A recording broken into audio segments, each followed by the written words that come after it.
Okay, guys, Mr. Tracy back here.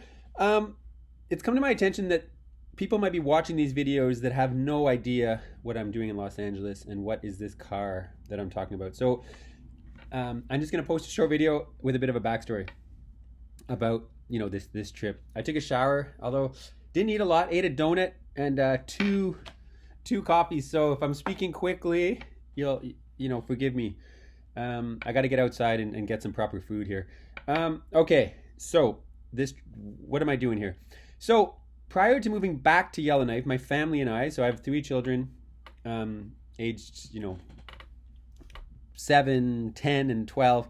And a couple years ago, we decided we were going to go on a big cross-country trip. So we took an extended vacation. We were on the road for months and months and months, and we drove. As part of this, we drove from Ottawa, Ontario, to Los Angeles, California.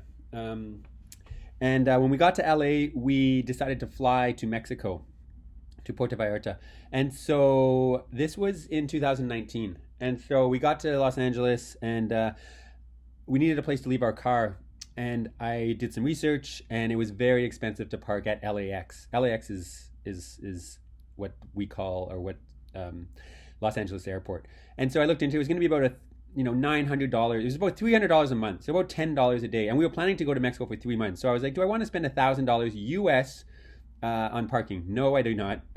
So I got on Craigslist, which is kind of like Kijiji, which is like YK Trader, and to see if anyone had parking. And so I found somebody. They got back to me right away. Said, yeah, I have parking. It's how much was it? It was 75 or $100 a month. So it was roughly, it was about 80% cheaper than parking at the airport. So I said, this is perfect. I will be there. And, we were running behind the schedule, getting to the airport and everything else. So I was a bit late getting to her house.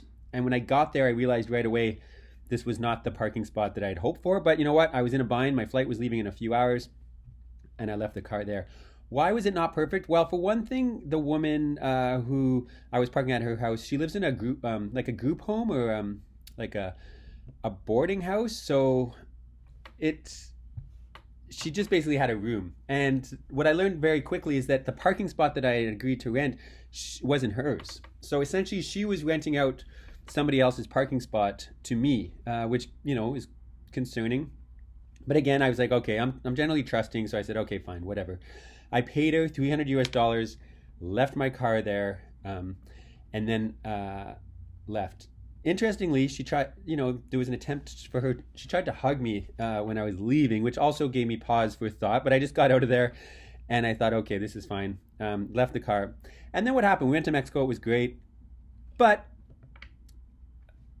we also found ourselves, this is when COVID-19 outbreak happened. So, which gradually turned into a global pandemic. And guess what? We were repatriated back to Canada. So we never made it back to the United States. We flew directly. We were in Mexico for maybe a month. I can't remember, 3 weeks. And we made the decision, we got to get out of here. Things are going sideways quick.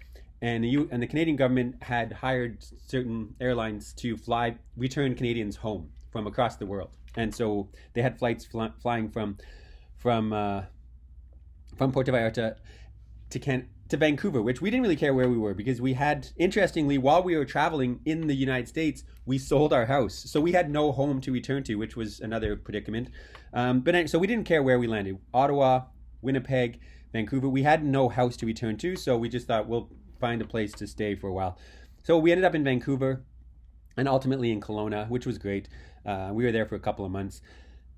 Interestingly, on the flight, you had to pay cash for the flight, which is funny. Get to the airport, you give them cash, and there was 5 of us, and it was $300 US. So I had to pay them $1,500 US, which was.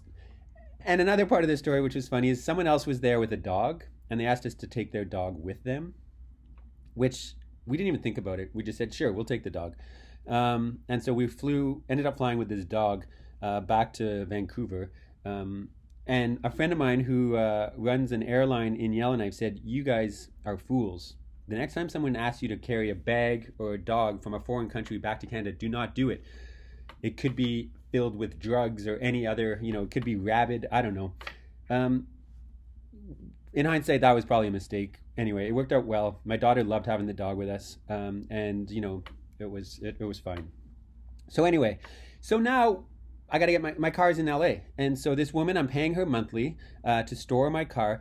And she's, she's an interesting woman. She emails me regularly and she's a conspiracy theorist. So she believes the COVID-19 pandemic is simply was started by the U.S. media and is not, there's no risk. The entire thing's fabricated. So she's unvaccinated.